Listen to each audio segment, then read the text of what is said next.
standing in a small, hidey-ho food plot, kind of a staging area between two larger plots we call Angel Oak. You may recall that this spring we hand broadcast seed in here and then used the foot crimper, I call it the baby Goliath, to smash down the existing vegetation, which was the fall buffalo blend planted last fall. And when I look around, I still see the fall buffalo blend where we smashed it down. We crimped it by foot on the ground. Very few weeds, but the summer crop has done awesome. Now this is a sorghum. Deer don't eat it, so it was part of the blend, so there'd be something growing in case they ate everything up in this small crop. And when I look down, there's a couple of beans that have been browsed on, a pea, and a brassica we call Florida mustard. Getting browsed on a little bit, but if it wasn't for this, it'd be more bare ground down there and more weeds growing. But this has done a great job of shading out weeds, and more importantly to me, it's collecting nutrients. This is full of nutrients, and when we crimp this down this fall, after we broadcast our fall buffalo blend, it will rot pretty quickly, and that will provide the nutrients it's taken out of soil to that next crop. Man, this looks great here, but let me show you something to consider in really small plots, and this is very small, way less than 1/10 of an acre. So come on around through here. When we get over here, and it's really rocky and shallow soil, you can see. But when we get over here, we got these trees, and you can see the tree roots. You can see the line. And those tree roots, well, they're competing for the moisture. Oaks, these are all oaks, have very shallow root system, and they're competing for the moisture, which limited the growth of the food plot crop.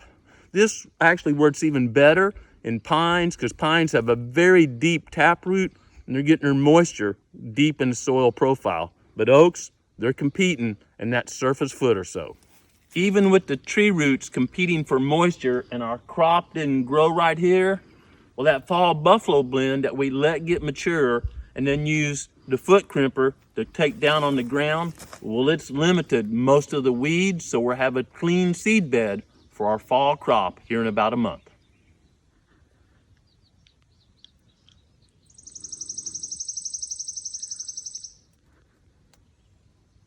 When I go to hang a stand or select a stand or blind location, I want as many attractants as I could get in that area to increase my odds of seeing game. Here's a perfect example. I got a couple summits right here. That's in a tree that's kind of back in the timber a little bit, so the crown's not real big. It's not gonna be real productive as far as producing acorns. Now there is a food plot right here. I've got it in a summer blend. It's not really attracting deer now, but I will plant that with the fall buffalo blend about August 15th or so, and it'll come up and you can bet deer will be feeding there. That's attractant one. Attractant two, well, I've got a pond right here. In early bow season, it's usually dry. Ponds can be great attractants for deer during early bow season, especially if that year tends to be a little droughty. Right behind the pond is an area where we've done TSI, timber stand improvement. We've removed some trees with the hack and squirt, and even a few with the chainsaw, let it grow up. It's thick and gnarly in there. I've pulled some deer out of there before. So bedding area, pond for that hot early season, food plot, that's good, but it can be better. Got a red oak right here. It's kind of open grown. You can see the canopy's getting more sun than trees back in the timber. It's gonna produce more acorns. It's got a bigger canopy and it's photosynthesizing more. Probably a bit larger acorns, maybe a bit sweeter, because one of the products of photosynthesis is sugar.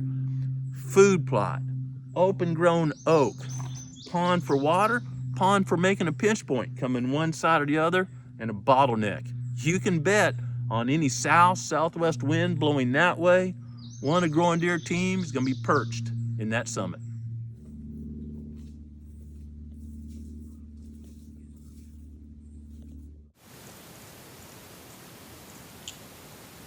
From late July until into the first part of deer season tend to be drier months throughout much of the whitetails range. And if you experience a bit of a drought on top of that dry period, well, stable water sources, they can be a key to patterning and harvesting deer.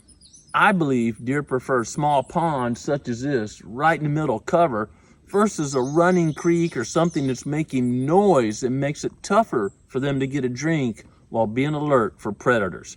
You got to remember, when a deer comes in to get a drink and puts its head down, maybe in some vegetation, it's blocking part of its vision and its ability to hear. So these small water sources like this, especially right in the middle of cover, they could be bedded, pop up, come, or boy, this one's set up perfectly.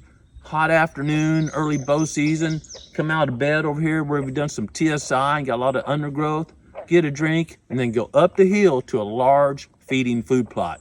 Knowing that, we've already got a couple of summits hung right over here, got a Reconnex right here, monitoring which deer are using this area. We've already got a pretty good buck getting water right here.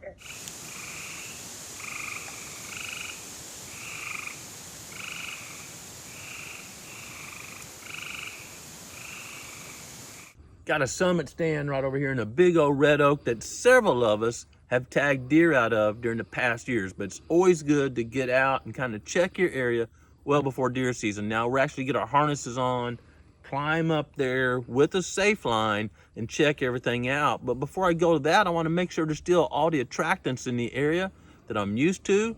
And that stand was put there not only because of this food plot, but this persimmon tree. It's kind of open grown, got sun all the way around, and it normally makes a boatload of persimmons. We've harvested deer coming clearly to that tree, eating persimmons underneath it.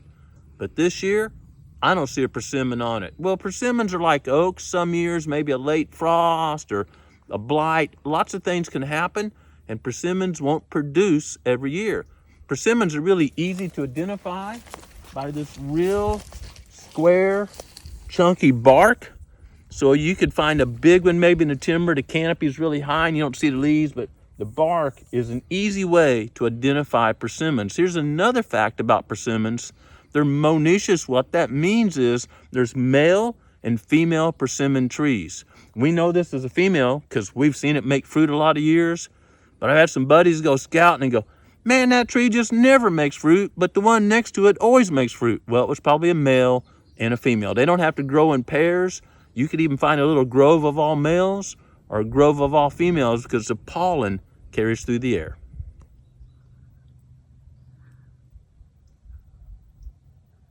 Turkeys can be so frustrating to hunt, but one thing I love about them is they don't have a good sense of smell. So I'm standing right here, obviously a turkey dusting site.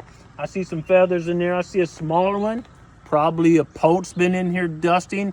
Now if this is a big deer scrape, I wouldn't want to be standing here unless I had rubber boots on or something like that. But turkeys are dusting here, and the great tip is, I'm going to do this right now, is put a trail camera right over here on this tree, pointing at this. It's a great way to look for poults, because if hen is coming in here and she has poults, you'll be able to count all the poults, plus get some really cool footage. Turkey dusting, great way to monitor reproduction of turkeys during the late summer.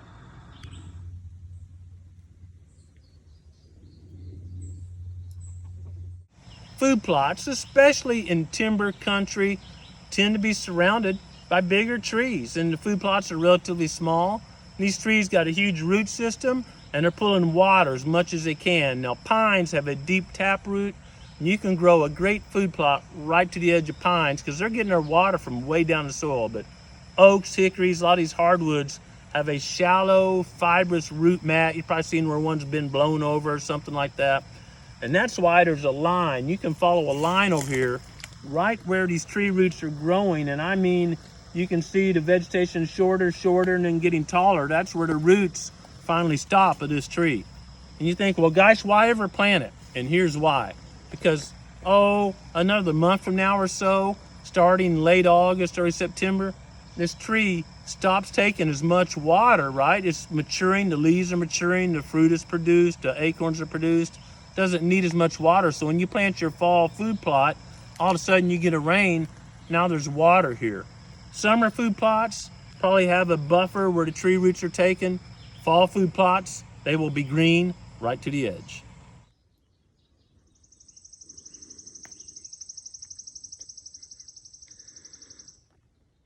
This is one of my favorite native species for several reasons. You may know it as poke or poke salad. And when poke is young, let's say up to maybe a foot or two tall, it's a favored browse species for deer. You see them eating on the young poke leaves a lot. You probably see the Woods family eating on them too. When I was young, Mama Woods would go out pick poke leaves, bring them back in, put some bacon and onion in there, wilt it down with hot bacon grease, and it was a great salad. But it gets more mature, those leaves are actually a bit toxic to humans. I've never heard of it causing a death, but you'd probably get a pretty upset tummy if you made salad out of these leaves. And I've never noticed deer browsing on poke when it's this mature. But that comes stage 2, because when these ripen, I've never known a better attractant for doves. Boy, when I used to go to school down in South Carolina and Georgia, and when they would do a logging operation, they used to push all the debris up in what was called windrows, and there'd be some dirt in there. Poke is a disturbance plant. It grows where the soil's been recently disturbed frequently, and those windrows would be full of pokeberries. Well, that was an easy dove hunt. Those doves would fly in there, eat on these ripe pokeberries, get the seed, and then go scratch in the area that was being prepared to be replanted with pine trees. Poke, one of my favorite native species.